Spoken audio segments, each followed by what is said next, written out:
You have read it 4 times. It is not a cruel message. That is the strange part. If it were cruel, you would know what to do with it. It is the other thing. It is shorter than it used to be. There is no question at the end of it. The tone is the tone you would use with somebody you are being polite to, and you have been sitting with it for 2 days. You checked whether they had opened it. You went back through the thread to find the last message that was warm, which means you scrolled far enough to notice how long ago that was. Here is what I find strange, and what I want to spend the next few minutes on. An open insult would have hurt less. Somebody telling you plainly that they think less of you would at least have given you something to hold. This gives you nothing to hold, and it has taken over your week. That should not add up. A smaller event doing more damage than a larger one. It adds up perfectly once you see what you are actually waiting for. And it is not an apology.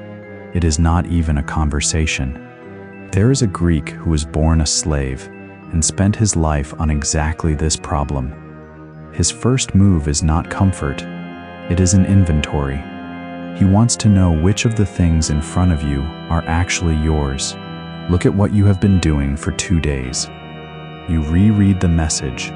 You draft a reply and do not send it. You replay the last conversation and hunt for the sentence where it turned. You do something well and notice halfway through that you are imagining them hearing about it. None of that is about them. All of it is about a verdict. You are waiting for a ruling to come back. Something like, you are still worth what you were worth. And until it arrives, everything else is provisional. Notice how far that reaches. Work you finished feels unfinished. A compliment from somebody else does not land, because they are not the one holding the pen. You are half present in rooms that have nothing to do with this. That is the tell. If this were really about the relationship, you would want to talk to them. Most people in this position do not want a conversation. They want a result. And here is the uncomfortable part. You had already handed them the vote before any of this happened. The coolness did not take your worth. It showed you where you had been keeping it, which is why it does not help to list your own achievements at 2 in the morning. You are presenting evidence to a court you have already agreed you do not preside over. So, Epictetus, born a slave, lame in one leg, teaching in exile. Not a man with an easy life telling comfortable people to relax. His line is this: it is not he who reviles you or strikes you who insults you, but it is your opinion about these things as being insulting. That sounds cold the first time you hear it, like being told the pain is your own fault. It is not saying that. Read it slowly. He is not saying nothing happened. Somebody did get colder with you. He is saying the event and the injury are 2 different objects, and only one of them is in the room. The event was a shorter message. The injury was what that means about me. The second one is not something they wrote. It is something you wrote. It arrived afterwards in your own handwriting, and you have been reading it back to yourself as though they signed it. You can test this in about 10 seconds. Think of somebody whose opinion you have no interest in at all. Imagine the identical message from them. Same words. The sting is simply missing. Same event. No injury. So the injury was never inside the event. That is not a trick for making the feeling disappear. The feeling is real. It is a better address for the feeling, because the second object is the only one you can actually reach. Now the practical part, and it is almost funny. While you have been in session for 2 days, they have not been thinking about you. Not because they are cruel, because nobody is running a trial about you except you. They had a bad month. They are stretched thin. There is a new manager, or a sick parent, or something at home you have not been told about. Their tone changed the way anybody's tone changes when they have less to give. You have done this yourself, more than once. You have been short with somebody who did nothing wrong, on a day that had nothing to do with them, and they never found out why. Nobody wrote a verdict about you that week. They assumed you were busy, because that is what people assume when they are not sitting in a trial. You have built an entire verdict out of a message getting shorter. And suppose you are right. Suppose they have genuinely decided you are worth less than they thought. Look at what that decision actually is. One person's estimate, made on partial information, about a version of you they see for a few minutes a week. That is what you have been waiting on. Not a judge, a person with their own weather.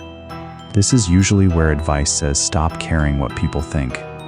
That is not advice.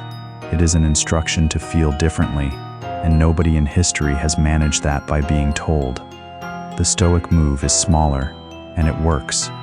Do not stop caring. Stop waiting. Caring is fine. Waiting is what suspends your own life pending a document nobody is writing.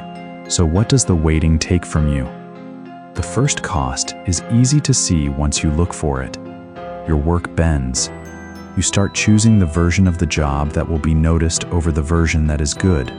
Not dramatically. A slightly louder update. A task done in the direction of the person instead of the problem. You send the message at an hour when it will be seen. You mention the difficult part out loud, once, so that it is on the record. You pick the piece of work that photographs well over the piece that matters. You would not call it performing. It feels like caring about your work. But you can find it with one question. Would I still do it this way if nobody ever found out? The second cost is quieter, and it lasts much longer. Every day you spend waiting is a day of practice at being somebody who needs the ruling. That is a skill like any other, and you are getting better at it. Which means the next person who goes cool on you will cost you more, not less, because you will be even more practiced at handing over the pen. And there is a third one that people do not admit to.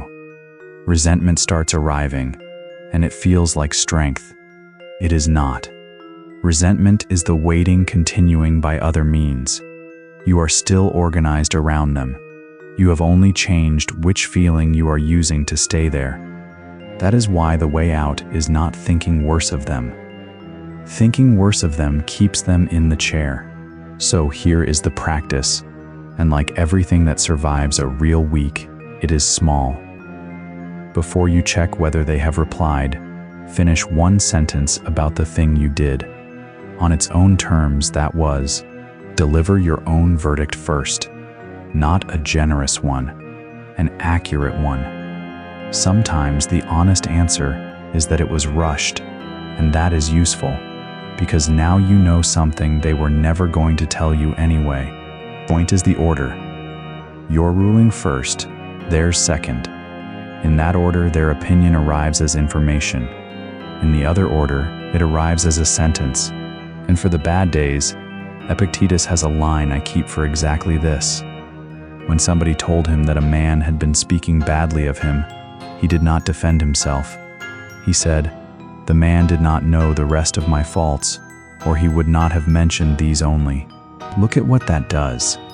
It is not denial, and it is not a comeback.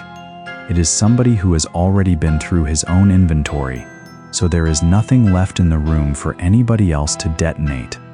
That is what being unbothered actually is. Not armor, just having done your own accounting first. So, one question before you go, and I would like to read your answers.